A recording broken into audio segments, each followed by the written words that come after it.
What's going on, everyone? This is your man Ant, and welcome to BT Miners Unboxing. Two questions comes up. I know everyone's asking. First, where's Johnny, and what you unboxing? So the first question, Johnny and I switch roles. I'm unboxing. Deal with it. I stop playing. I love you guys. And the second question, we are unboxing the Iceriver KS1 miner. As I pick up my trusty cheat sheets, excuse me, everyone.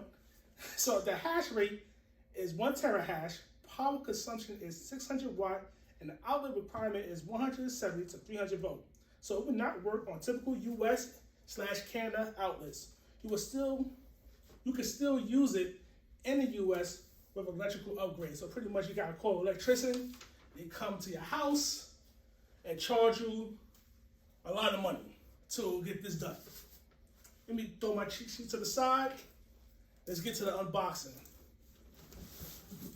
All right.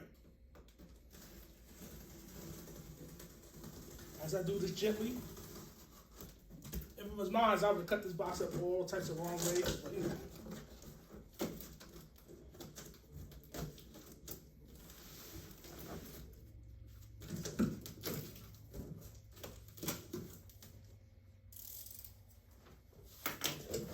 Can't smell that. It smells like money.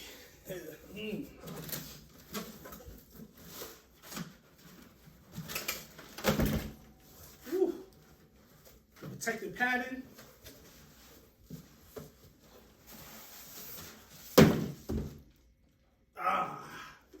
This big boy here. As I take that off, toss it to the side. Design wise, it's your typical industrial miner. They all look the same, nothing fancy. 2 fans on the side, 1 power button, one report button and a reset button. That's it, nothing fancy about this. Again, this is the KS1 Iceriver miner. Minable coin is KASPA. KASPA is on a big rise right now. People try to take over the market. So we're going to run this miner for 3 days and see how much KASPA coins do we mine within those 3-day time period.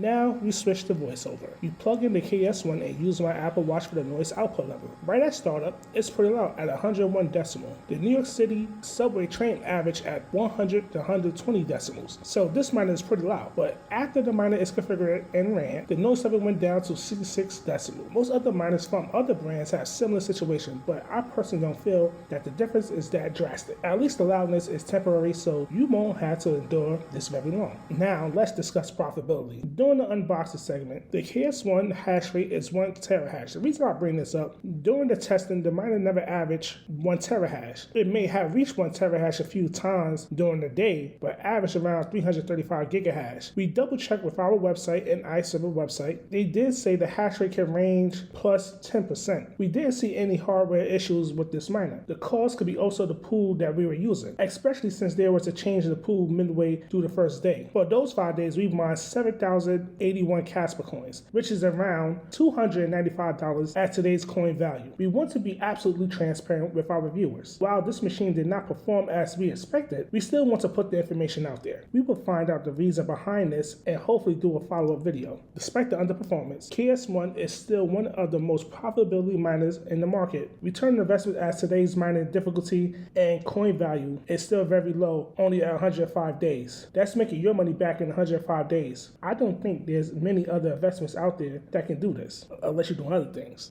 I'm just joking. This has been our unboxing, setup, and profitability of the Iceriver KS1 miner. This is your man Ant with BT Miners. I will see you next time. Happy mining.